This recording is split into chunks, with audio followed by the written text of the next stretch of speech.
Hello, everyone, and welcome to today's webinar. I'm Maddie Beers from Custora's marketing team, and I'm very excited to be here today with Corey Pierson, Custora's co-founder and CEO. Today, we're going to be talking about building a scalable churn prevention system. So for those of you who are our regular webinar listeners, you know that we host webinars about every 2 weeks, and we try to do these on customer-centric topics for retail marketers. So if you have any questions throughout the webinar, please chat them into the GoToWebinar box, and we'll be sure to get to them at the end. If we don't, we will happily follow up via email. And as always, after the webinar, we will share the deck and recording. So you can expect those by end of day today.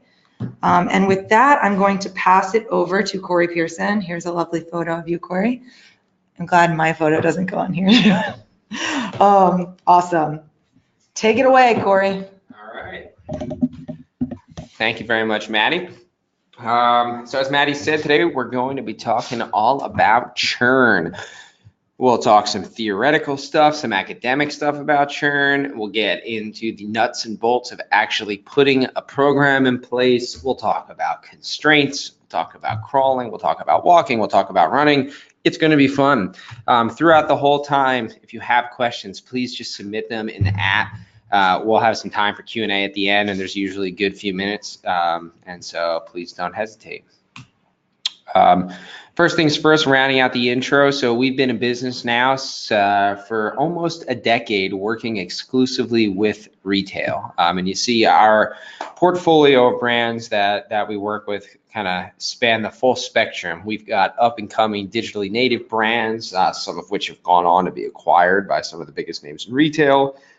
We've got legacy brick and mortar brands that are in the middle of their quote digital transformation and everything in between. But it's given us a real nice understanding and a whole lot of empathy on the challenges of doing things like putting more robust churn programs in place. It's so tempting to say, you just need an algorithm, or it's so tempting to say, just need a better creative, and it's really not quite that easy. And so our software platform, we call it a customer intelligence platform, and it's really built to power a lot of the kind of stuff we're talking about today. More on that later. So let's get into it. Churn, and I'm just clicking a couple things on my screen here. Cool. All right. So first things first, just to make sure, as I know we have a wide variety of listeners on the webinar right now. So just starting with the basics, what the heck is churn? And so, so customer churn is just the word customer churn, customer attrition. It's the word to represent when a customer fades away from a brand. I often use the analogy of a relationship because, after all, we're talking about customer relationship management and customer lifetime value, and churn's the breakup. And so, as with any human relationship, it usually doesn't just happen all of the sudden unless there's a tremendously bad experience. It usually happens over time, right? You kind of get a little less interested in the brand. You don't shop there anymore. It's a little less convenient, so on and so forth. But it happens to every single business in the world, right? Not just retail, but every single company acquires customers, tries to retain those customers, and sometimes customers fade away. And it's a really, really big deal. We often talk to CMOs and CFOs who know that churn is an issue. They know they've got a little bit of a leaky bucket, in their customer bucket, I guess that would be. But so they know they kind of should do something about it, but why, right? There isn't always a dollar amount that has been pegged to really describe how much equity, how much dollars they are losing on an annual basis. And so we sometimes walk through a little bit of a story of like, well, hey, look, the top 10% of your customers, they drive about half the revenue, right? Yeah, okay. Often is the case that maybe half of those, so 5% of overall 5%, 50% of the 10%. I'm committing the cardinal sin. I'm doing percentages of percentages. But if a good chunk of those superstar VIP customers fade out every year. There was a very large top 50 brand that we worked with once who we did a study with and found out that roughly 45% of the revenue from that superstar group year over year was fading away. So just think about that. Top 10% of my customers are the ultra VIPs, drive half my revenue, and every year we lose half of that. That's like 25%, 20% of overall revenue a year that you could attribute to customers that are either slowing down or fading out. And when you put the numbers in place like that, it's like, damn, that's a lot of money. And we do things, right? We have We Miss You programs. We have different things that all of us and all of you on the webinars probably have, but it's not enough, and what could you do to put a more robust mechanism in place to get in front of it? That's what we're going to talk about today. Few more stats. So imagine you're putting on the hat of rallying some troops internally with just how important it is that you take your churn program from what, we'll say is maybe a 3 on the volume dial up to a 10. 40% of revenue overall for a brand comes from existing customers. A bunch of CMO and customer studies out there from the lovely friends of places like McKinsey and Bain and all that stuff talk about how it's really hard today to keep loyalty. So you work real hard. 13% of the customers you bring in are going to stay call it like brand monogamous, right? Like brand loyal to you, and it's hard, right? And then when there are profiles done on those who switch, who do shop around, it turns out that most of them say like, yeah, no, that old brand, they could have done something to like hook me up a little bit better. Like maybe free shipping, maybe if the checkout process online was not so annoying, maybe if that product I bought didn't suck so much, right? There's all kinds of things that come out in these surveys, but it's usually not totally random. They usually do feel customers today feel empowered. And all of this stuff just paints this backdrop of it's a very economically a big deal. Everyone's facing the challenge. Customers today are harder to hold on to than ever before, and it sets up a very challenging atmosphere. So cap off this intro section with a big stat. I think this was from a Bain report a few years back that said if you can prevent just 1% of your customer churn or 1% improvement in retention, you kind of, instead of talking the churn, going to make the frown go upside down into a smile. It's retention. It's the good thing, right? Well, 1% improvement in retention can drive 5-point improvement in revenue. And so again, as you're wearing that hat and you're rallying the troops in your org to really put some more resources and focus on this metric, look at the other things that are happening in the org, all of the other projects to improve, the conversion rate of the website by X or the email percentage by Y, and ask yourself if they have the ability to drive 5 points in additional revenue. And if they do, then that's awesome. You should do them. And then you should also do this. But often is the case when we work with these brands, when they really get down to it and do the numbers and figure out just how big of a deal this thing really is, it shifts from we should do something about that to like, holy crap, this is the thing that we should do this quarter. All right, cool. So the status quo here is what you see on the screen right now.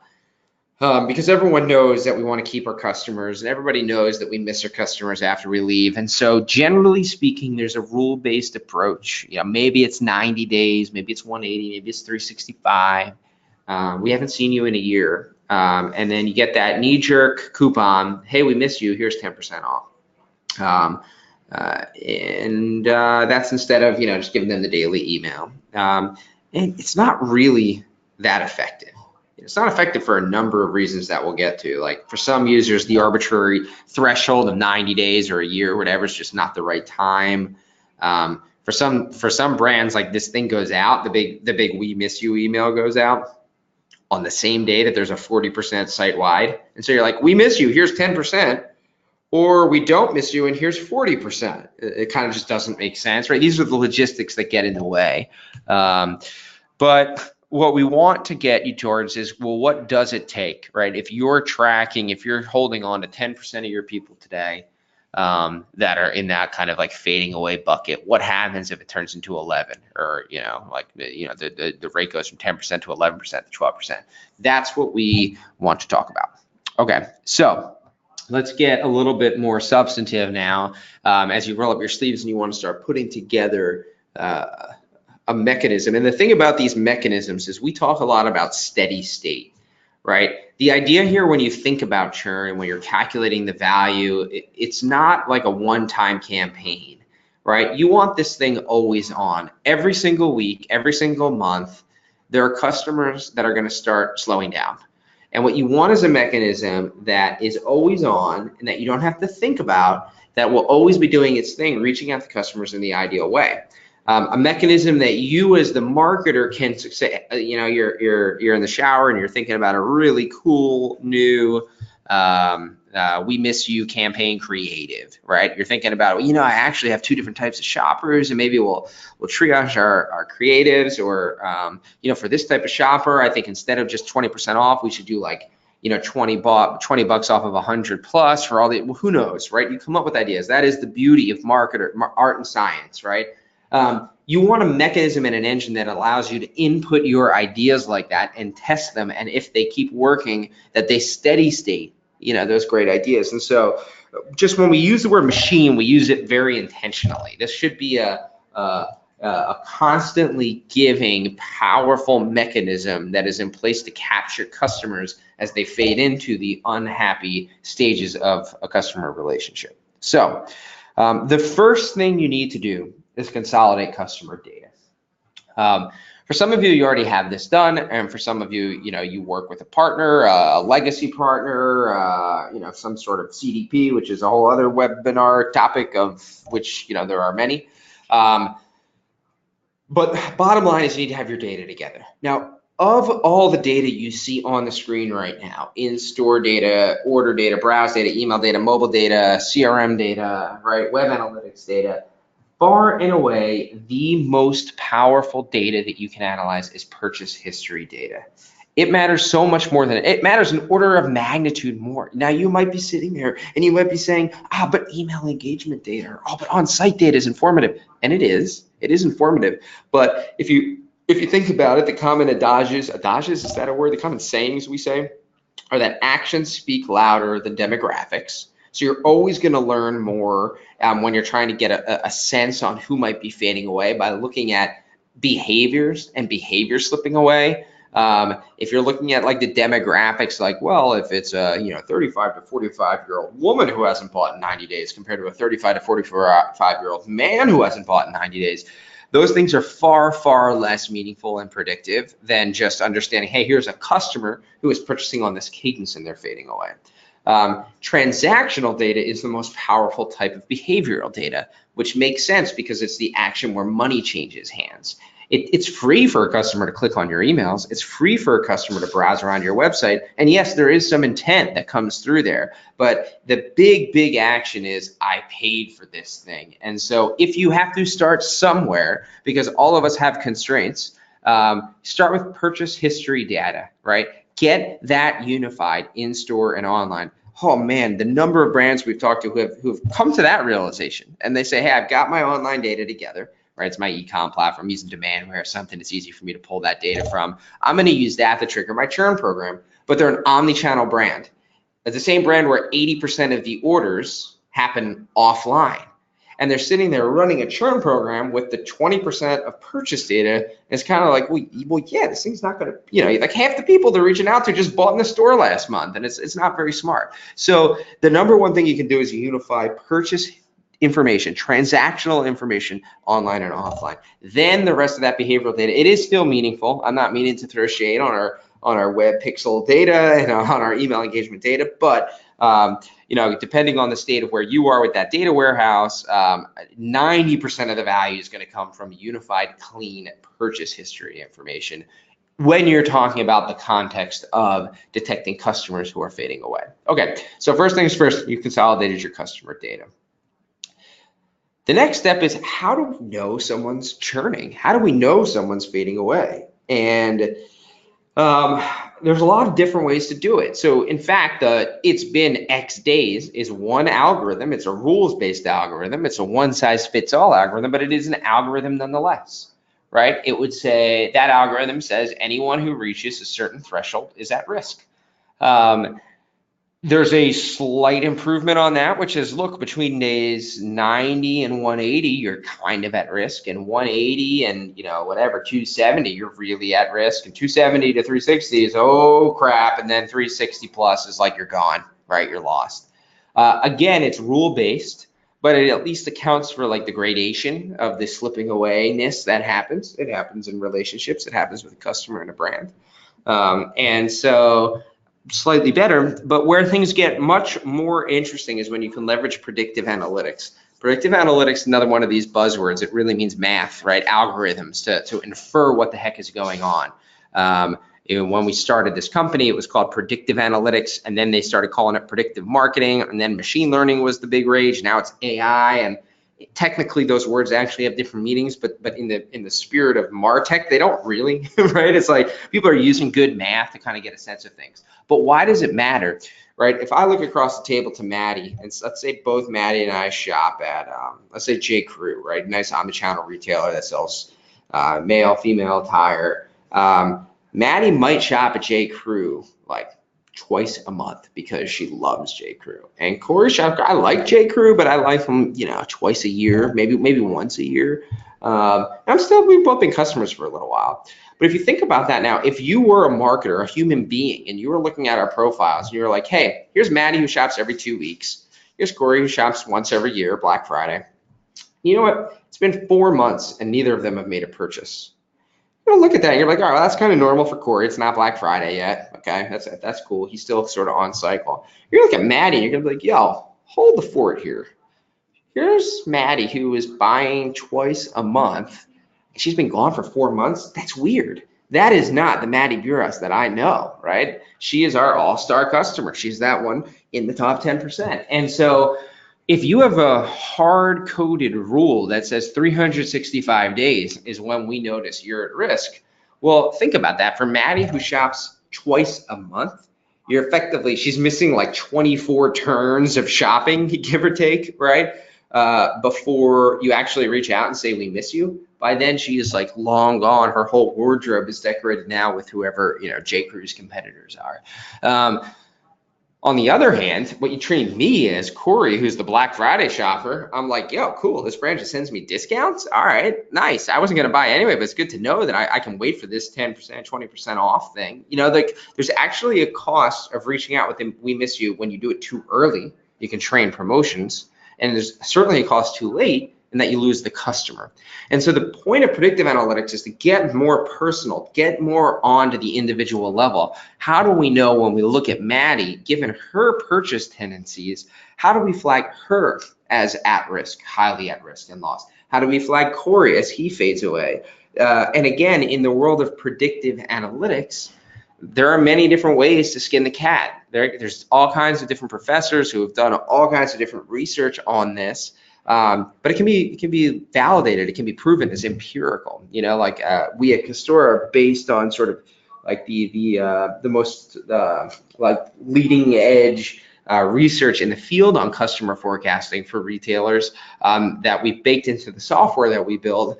And that's great, but if you don't have access to that, there's a whole field of literature for you to look into. But step number one, just to after we consolidate the data, is to have some way to automatically place customers into the appropriate risk buckets, because ultimately we're going to build an engine, and that engine is going to do things when people enter into these new stages. So you got to have the stages, got to have your data together, you got to have an algorithm, ideally a predictive algorithm. Cool.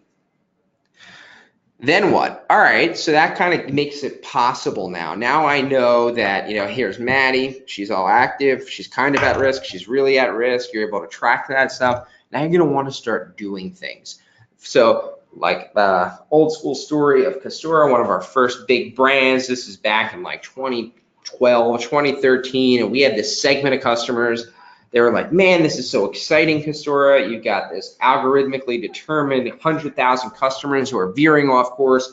Can you send it to me? And we were like, yeah, we were high-fiving each other at the office. People are going to take action on our segments. And it took 6 weeks, like no joke, 6 weeks to hear back from them on how it went.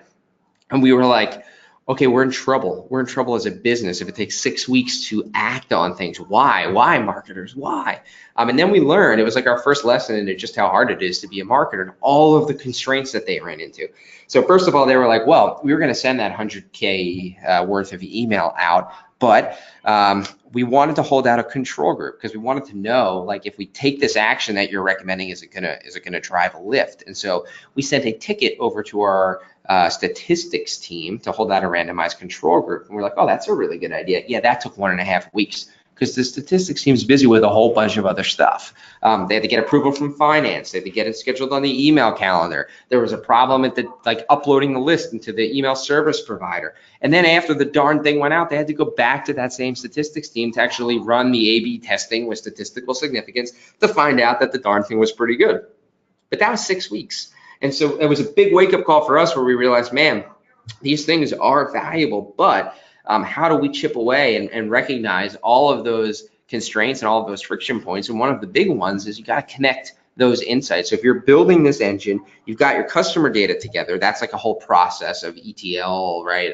Kind of data cleanliness and organization. You got a separate part of architecture that's constantly scoring customers on how likely they are to fade away. And then you get into, like, you're going to do something with the data, and you've got to have a way to connect those customers who are in those buckets, who are entering into those buckets. Those lists have to be cloned into marketing tools. If you want them cloned into your ESP, your email service provider, you got to have an integration to your ESP. If you want them cloned into Facebook, you got to have an API integration with Facebook. You can do it now. Facebook, Google, Instagram, email, Twitter, postcards. The world is your oyster when you start thinking about how to reach out, but you've got to have those things connected, because once you start having to deal with list mangly, downloads and uploads, everything loses a whole lot of steam, and now it's not that important, and now it doesn't get out the door. So connect to the marketing tools is really, really big. And then related to that, and the other anecdote that I just told you, is you got to be able to measure performance. When you're talking about churn, right, we have to get out of the mindset of what's my last click revenue of my We Miss You campaign. Who gives a damn, right? Like, think about it. Last click revenue is great, but like you could have a last click revenue of any marketing program, and maybe the last click revenue would have been better if you didn't even send them the churn, We Miss You email. What you're really trying to do is save customers. You're trying to experiment with offers, and you need to show that it is incrementally better than the other stuff you would have done. And that takes you into this world of control groups. So again, if you're going to target 50,000 customers who just entered into the first bucket of customer attrition, split the group in half. Have half of them receive your regular email, and have the other half receive that email.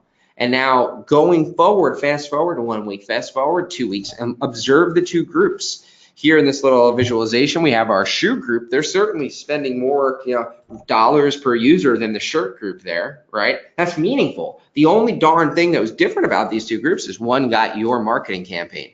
So again, it doesn't matter if it was first click, last click, middle click, kind of last, it doesn't matter, right? None of that attribution stuff matters when you're talking about a deterministic known population that you are targeting and holding a scientific control group out of. And so when you can start jamming in that way, you've kind of put the mechanism in place here where, all right, I know which customers are in which buckets, and now I have arms, right? I can reach out to those customers through different channels, and I have a brain. Like I can measure, I can analyze what's working as I do these reach outs, and that's kind of building the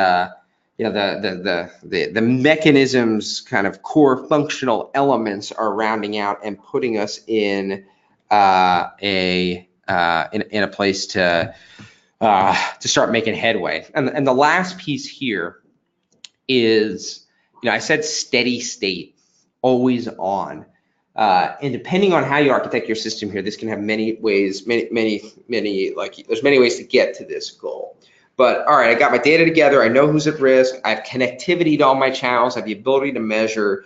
You don't want to be wasting hours and minutes every single week related to that, right? So I could be connected, but it still might take me a few mouse clicks to go in and push a button and then go over into that tool and send it, blah, blah, blah. You kind of don't want that. You want to set everything as much on autopilot as possible. In theory, the only time you reach in is because you've got a new idea. Hey, finance, let us test 20% instead of 10% off. Let's see how it does. Hey, I got a really interesting idea for a really, really funny We Miss You that I think is going to really resonate with, that customer segment that Maddie is in, right? Maddie likes to laugh, right? So it's like those are the points in which you want to be involved as the marketer, but outside of that, you want this machine just purring and ticking. And so basically what you do here is we need to make sure that every step, like don't forget about the last mile effectively, right? So for example, if you were to say, hey, I know which customers are fading, I can automatically hold that a control group, I can automatically push it into my email. You want to make sure that on the email side, they are automatically ready to go and act on that segment, right? So many ways to do that. You're using Salesforce, you're using responses. You can set up all of these jobs that the whole system can run on autopilot. But again, what we have found is that these friction points sound maybe minor, but they're not, right? When you run into some of these friction points, friction is like the devil with these CRM. It makes so that you can get like the volume gets cranked from a 3 to a 4, but it's not until all the friction's removed until you crank that churn thing all the way up to the 10, and that's when you really start saving those points of revenue. So. Okay, so I've got that mechanism in place. It's like your machine, you're sitting in the control panel. I don't know if this is gonna make sense to any of you, but I have this image in my mind of Krang from the old Teenage Mutant Ninja Turtle cartoon where like Krang's like the brain in the middle of that giant body. That giant body is like your churn prevent machine, and you listeners are the brain. All right, I'm just gonna keep moving on. All right, so now let's talk. It's one thing to have the mechanism in place, but we're gonna talk about crawl, walk, run. It sounds so cheesy, but every company we work with has to go through this, right? Because if you're anything like the brands that we're typically working with here, some awesome friend of ours, championed us. We're working together. We really see the light with all this customer-centric stuff. But boy, is there a lot of pressure, right? There's pressure internally because, you went out there and you paid a pretty penny for yet another technology solution provider. You kind of feel like you're doing some of this stuff already. You don't really know when the ROI is going to start coming in. It takes a really long time to get creative approval. I hope they can work without many creatives. Don't really know how much finance, and plus it seems like a big pain in the butt to align with the finance calendar. You should be having those talks with a partner like us. If you're not, then I think they're probably blowing some smoke into the rooms. I just changed my analogy there in the middle, but you know what I'm saying, right? Like these are the real things that get in the way of really any implementation, any initiative, even whether or not someone like us is involved. And so thinking about how you step into a program like this is really important. It was a very long intro to a very simple point. And so what we have seen, and I guess the caveat here is depending on what you're already doing, first things first, you really want to do an assessment of first of all, is the mechanism in place like we just described. If not, go back to step one and get the mechanism in place. Then you have conversations about all those potential constraint areas to build, crawl, walk, run for your org. But to use as something as a starter recipe, right?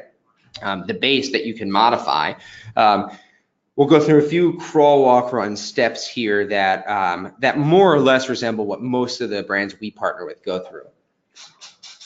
So the first step, the crawl stage, we talked earlier about the stages of churn. Something doesn't seem right. Okay, we're a little worried. Okay, we're really worried. Okay, now we think you're gone, right? And you can put your marketer friendly names on it, or mathematically, ideally, your model's got thresholds, customers that you're like 60% sure coming back, and then 50, and then 40, and then 30, right? And as people slip away into these areas of concern and greater concern, you have these different stages. And it's usually the easiest thing to do. Step number one is to think first, just let's focus on email.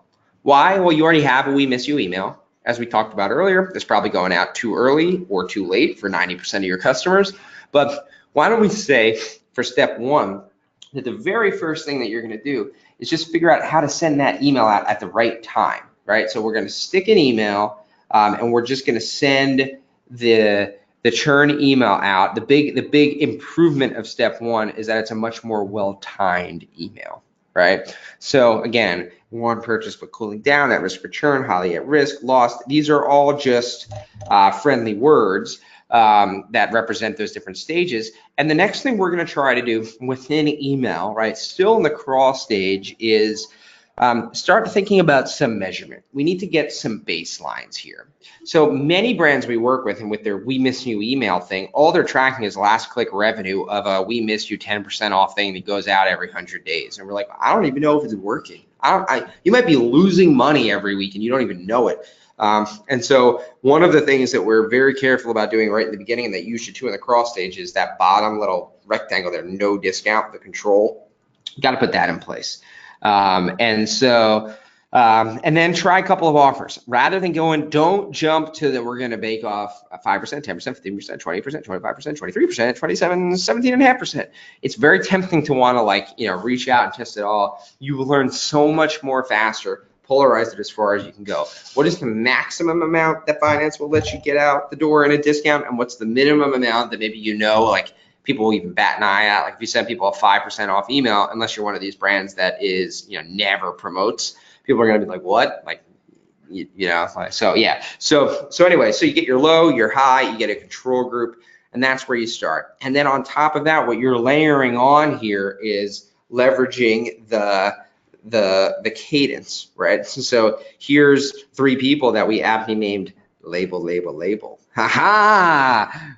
Sorry, I forgot to proofread that. That's Maddie, Corey, and Brady there on the screen, maybe, that are 45 days, 100 days, 65 days. The point here is you're not prescribing this. You're not doing this by rule. You're just allowing the software. This is where the science part and all of these advancements in analytics, you got a virtual assistant who's just sitting there, who's flagging people the moment they veer off their typical cadence. And that's where the magic is here.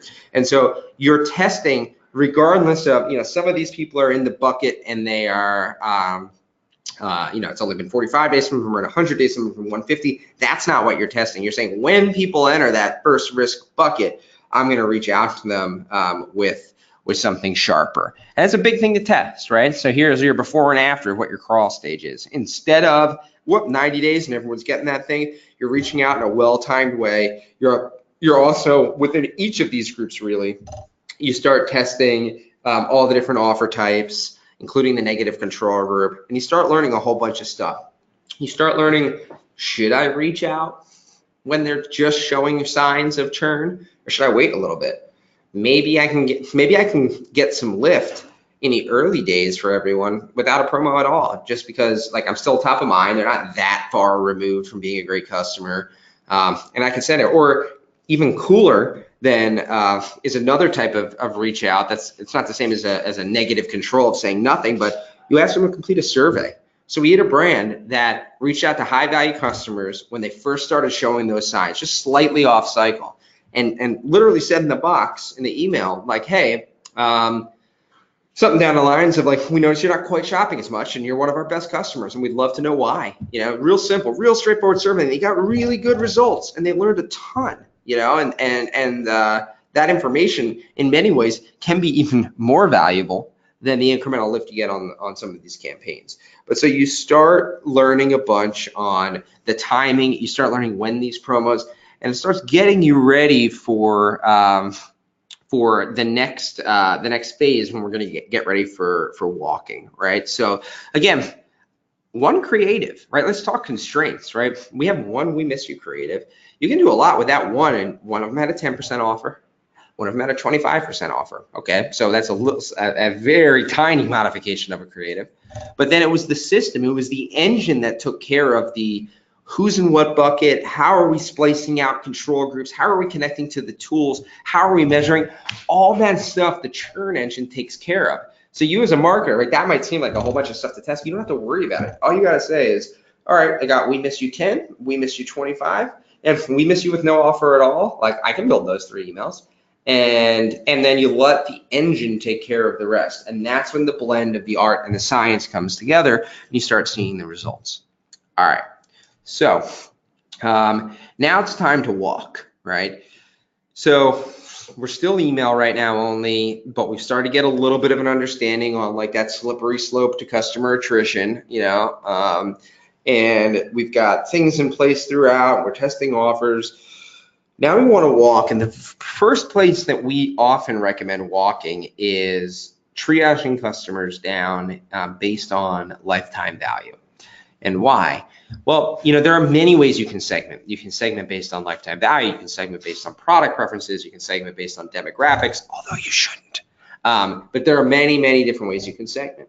Lifetime value, the driver is largely economic, economic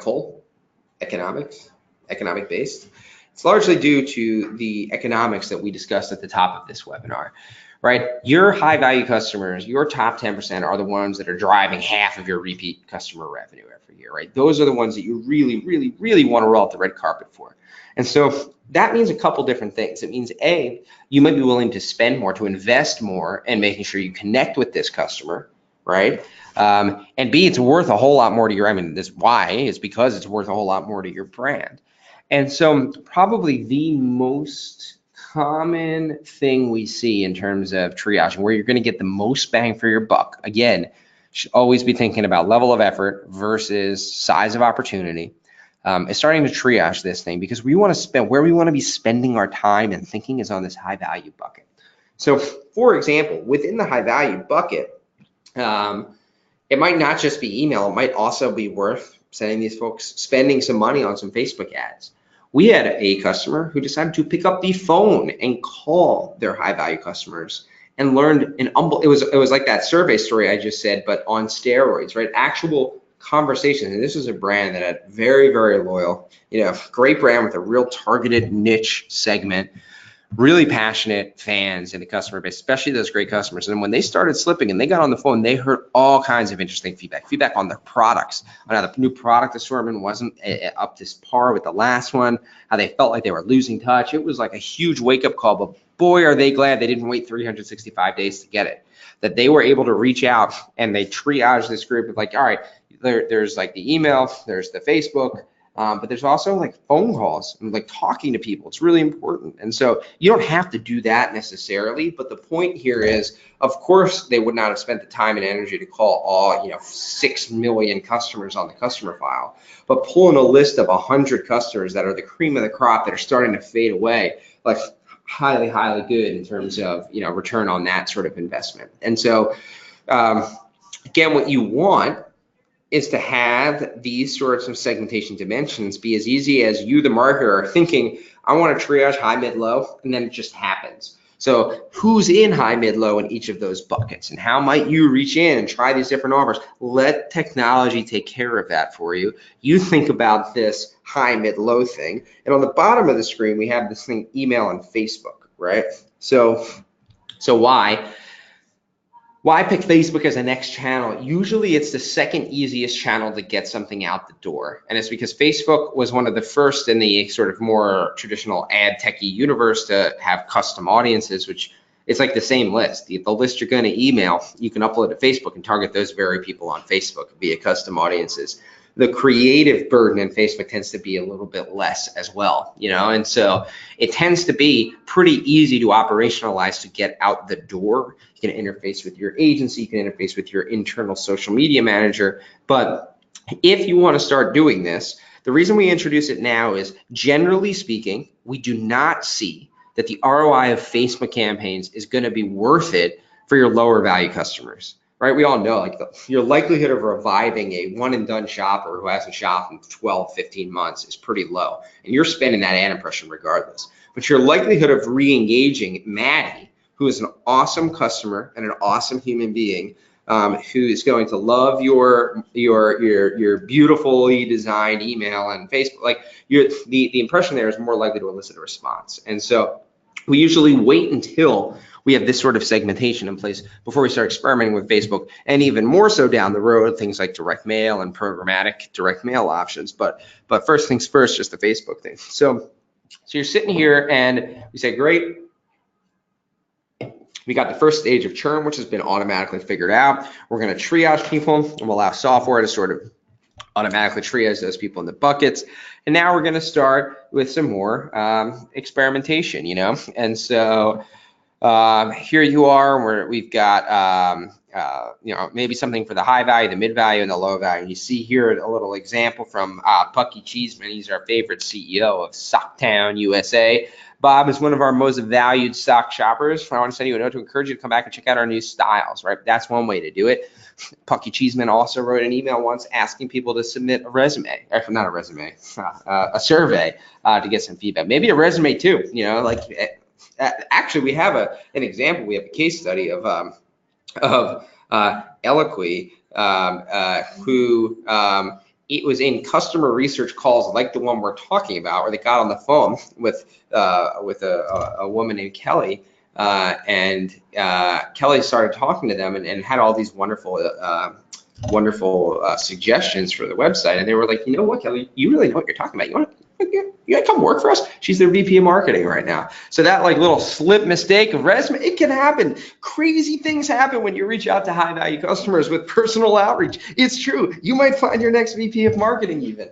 But again, these things, they don't have to be sometimes we talk to companies and it can be overwhelming. You're sitting here and you're like, oh my God, it's like decision tree explosion in my head. I've got various stages of churn and I've got high, mid, low, and I'm testing 10% and 20% and the creative needs to find. It actually isn't that bad, right? If we step back again, what kind of creatives have we looked at here? We've looked at the same creative with a couple different offers, a nice cheesy email from Pucky Cheeseman. And then we've allowed software to really do all of that triaging and everything. And so that's the ideal sort of, ebb and flow that you want to get in your churn prevention machine. But now we're kind of talking, right? We got we've got some stuff going to Facebook. We've got some stuff going to email. We've got some high, mid, low. We're trying fun tactics. We're trying discount tactics.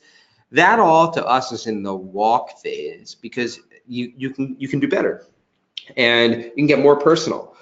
Now, okay, how do you get more personal? Well, I mean, there's two ways, there's two dimensions to really blow this thing out more. And the caveat here is none of this stuff happens overnight, right? So you don't go from crawl to walk to run in 3 months. You go to crawl, and I mean, depending on your organization, that might be 3-6 months on its own. Walk, and it can take another 6 months. But the beautiful thing about these churn prevention machines is that they get better with age. They're like wine, right? It's not really at all like wine, the rest of the analogy. But the part about getting better with age is you try things and they work, and then that becomes steady. And then that's a new steady state. And you do it and you layer on another cool idea, and now it builds and builds and builds. And it doesn't build for you in terms of complexity of managing it. It just builds in terms of how effective it is at reaching out to segments and subsegments and channels over time. And so you want to think as you're measuring the efficacy of this program, you're looking at the value that I'm earning now and over the last few months, but you're also really thinking about what is the steady state impact I'm making of saving all these customers on a repeated basis. And so when we get into run, you see we've added a couple of things here to illustrate the two levers. Number one, we introduced this idea of personas, right? It's a further segmentation. So not all high value customers are the same. I have Maddie sitting across from me, who's the wonderful all-star apparel shopper. And I also have Brady, who might shop at the same, I think we're using J. Crew, right? So maybe they both shop from J. Crew, but they buy very, very different stuff. But they're both high value customers. Hopefully both are not fading away right now. But if they were, right, you can imagine that the outreach might be slightly different.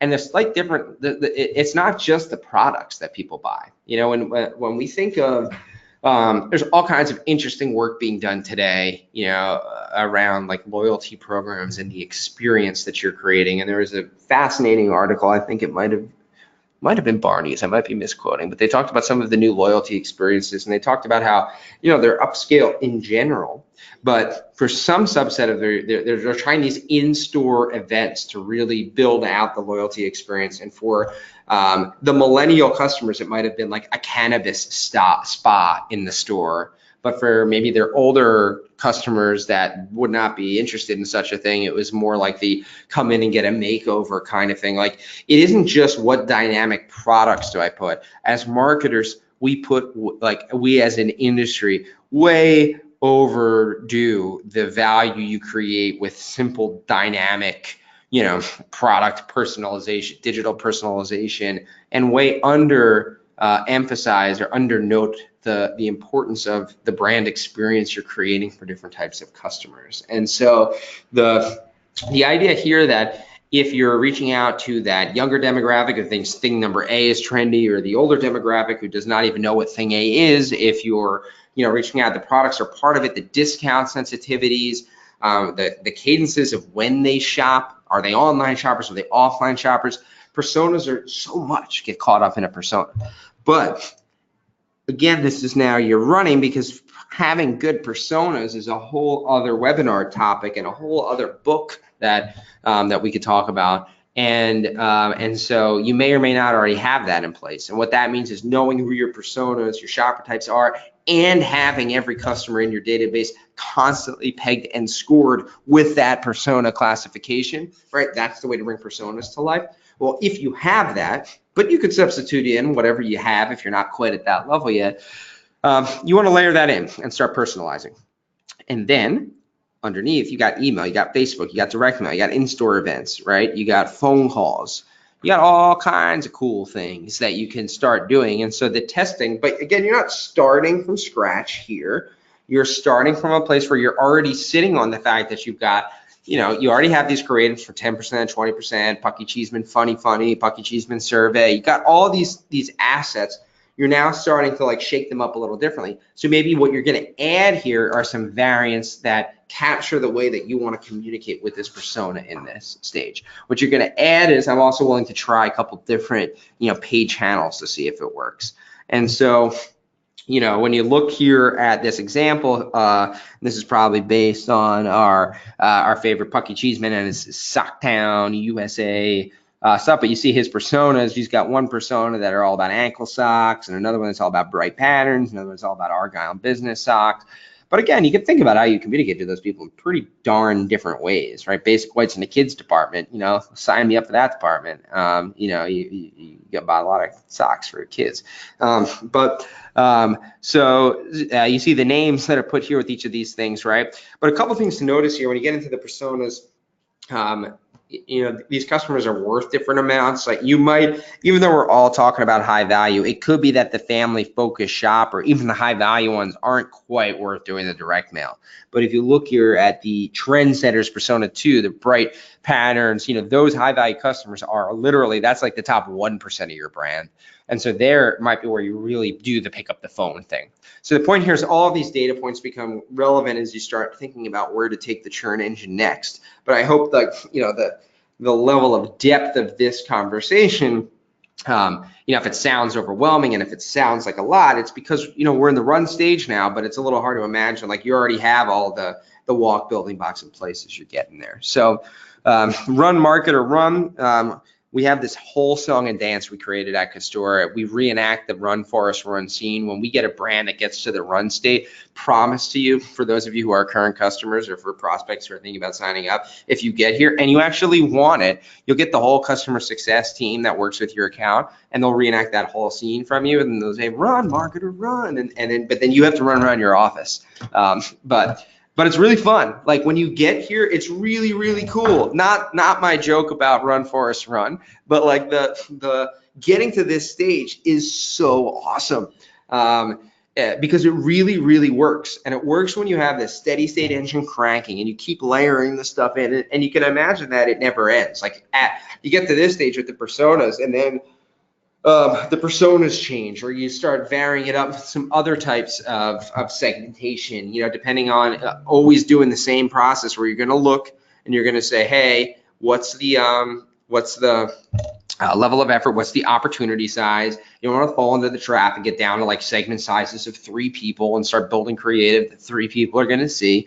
But there's just so much that you can do in such an awesome way. All right, so I think we have reached the tail end of our slides, and it is time for a little bit of Q&A. All right, Let's do it. How many Diet Cokes have you had today, by the way? I've had a few. It seems like a few. It was not a good night of sleep with the little ones, the ones that I have to buy the socks for. So. All right, first question. Say I get on board with this churn prevention strategy.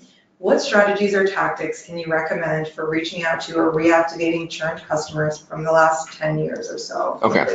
All right. Yeah. So we talked a lot about customers as they start hitting the initial phases of churn. But of course, for brands that have been around for a really long time, right, that's the different story.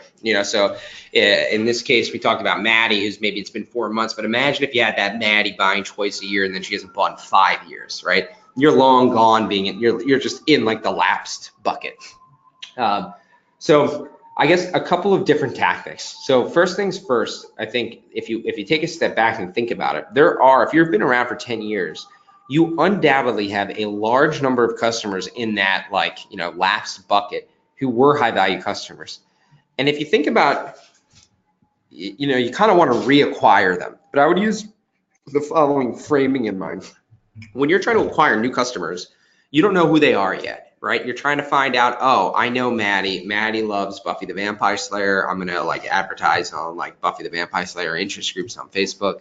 You might. Did you once like Buffy? Anyway, I'm distracting us. But so you know a little bit about Maddie and you try to directionally put ads in front of that kind of thing, but you don't really know who she is. Now contrast that to the customer who actually bought 34 things from you, albeit 4 or 5 years ago. But you know so much more about that customer. You know whether they buy on discount or not, you know what kind of merchandise they like, sizes, colors, you know if they buy on weekends, weekdays, holidays. So you are much more well equipped to do that reacquisition campaign. And so the first tactic I would say is don't just think of it as an overall population of maybe 8 million customers in the lapse bucket, but think of it as let's get down to the ones that were repeat buyers in that lapse bucket. And then you're going to triage it a little bit further. How many of them can you still email? Some of them you can. Great. Well, you can have a very nice targeted email outreach with a reacquisition oriented message.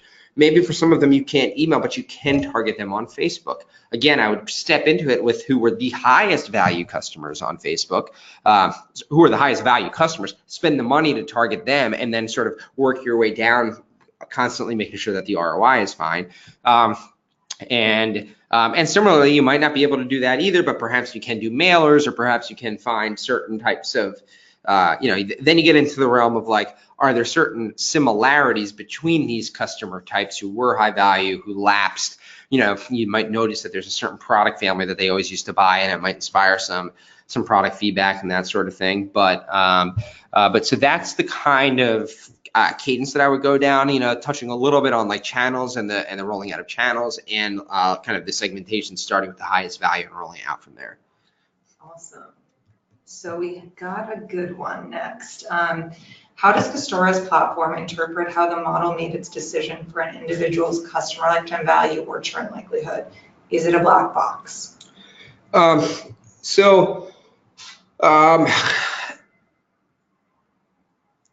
Black box. I think it's not a black box.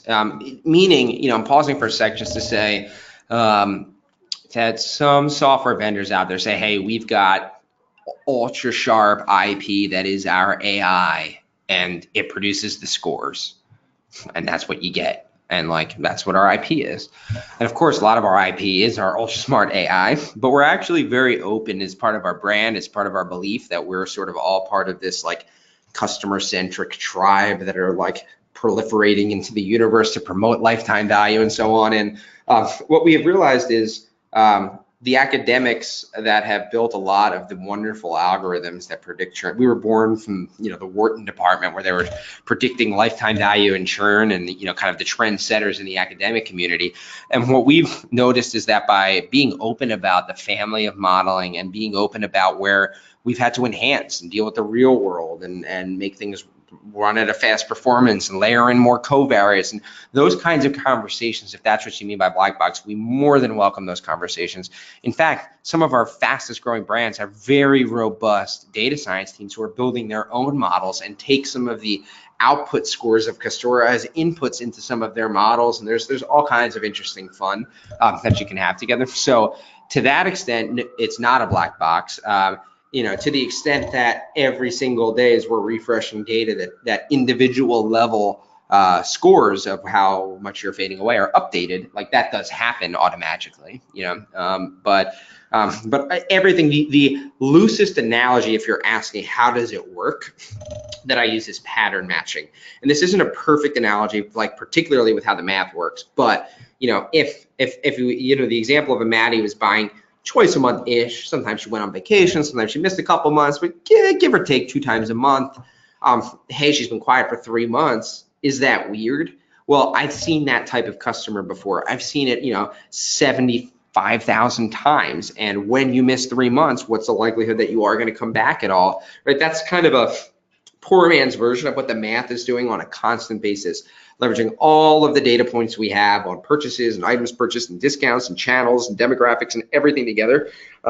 It's like one big pattern matching thing that helps us generate those things. Awesome. So I think we have time for one more question, and that is, how would you suggest approaching churn prevention on social media channels?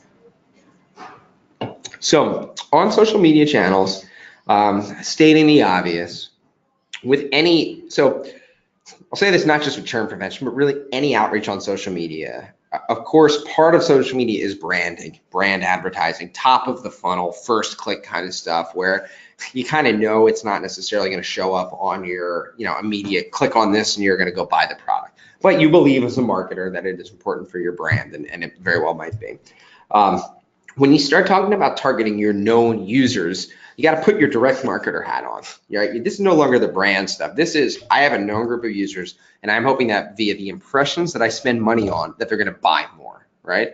And so you can do control group holdout testing. You can't do that with prospecting, new customer acquisition, because you don't have the customers yet. But your known users, hey, great, whatever the social media thing is, Facebook, Twitter, display. This display wouldn't be the social thing, but same thing goes there. I've got a group of users and I hold out a control group, and now I can target them with something. Some general rules of thumb are step into it, because it is not the case that these things generate a positive ROI off the bat for all customers. You know, I once there's a marketer that told me that they kind of look at it as, if you think of the top of the funnel is the branding stuff, and the bottom of the funnel is like retargeting and cart triggers and that kind of stuff. The middle of the funnel is like using social media for like middle of the funnel is interesting, right? They haven't been on the site recently. Maybe they bought in the store recently, but they haven't been on the site recently, but I want to target them with some digital ads, either get them on the site or to re-engage them. It's going to take some testing. Generally speaking, higher value customers tend to be more responsive. Generally speaking, the more lost and lapsed you are, the lower your response rates, just like with an email. But there's always exceptions and segments to sort of like cross and triangulate and stuff. And so there's a lot that you can do now, but I think you have to get out of the mindset of just measuring via the social media platform or the agency's return on ad spend metric. That's like not what you're all about here. What you're really doing is, hey, here's a group of customers. Maybe half of them get email, and half of them get email and Facebook. And then look at them 2 weeks later. You know how much money you spent on the Facebook. Did you get enough incremental orders as a result? Yes or no, right? Or just here's a group of customers, half of them get Facebook, half of them get nothing, right? Even simpler. But that's a kind of testing to do. But you know, within the context of churn, again, the earlier they are in fading out, the higher value. That's where we very, very commonly see Facebook drive a really nice, healthy return in the context of saving customers. Perfect. And perfect timing. Thank you, everyone, for joining today. Thank you, Corey, and have a great rest of your day. Thank you.